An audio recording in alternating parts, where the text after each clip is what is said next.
धृतच्छायं नित्यं सरसिरुह मैत्रीपरिचितं निधानं दीप्तीनां निखिलजगतां बोधजनकम् मुमुक्षूणां मार्गप्रथनपटुकामाक्षि पदवीं पदं ते पातङ्गीं परिकलयते पर्वतसुते।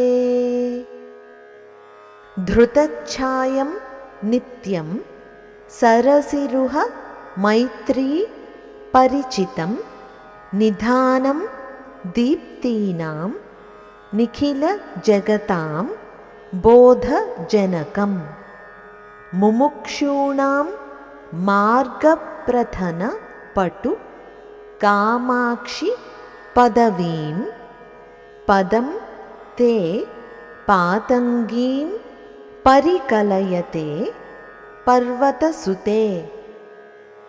హిమగిరితనయే కామాక్షి, నీ పాదములు సాక్షాత్తు పాతంగుని అనగా సూర్యుని స్థితిని పొందుతున్నాయి.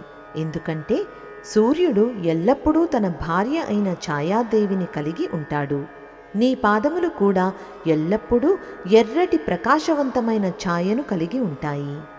సూర్యుడు పద్మాలని వికసింపచేసి వాటితో స్నేహం చేసినట్టే నీ పాదములు కూడా పద్మాలను మించిన సౌందర్యంతో కోమలత్వంతో వాటితో చెలిమిని కలిగి ఉంటాయి.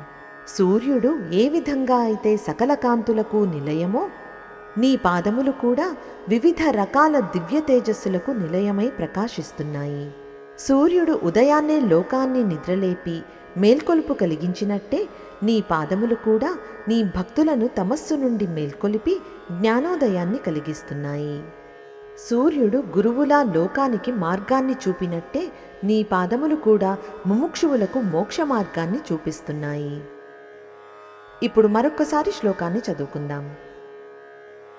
धृतच्छायं नित्यं सरसिरुह मैत्रीपरिचितं निधानं दीप्तीनां निखिलजगतां बोधजनकं मुमुक्षूणां मार्गप्रथनपटुकामाक्षि पदवीं पदं ते पातङ्गीं परिकलयते पर्वतसुते।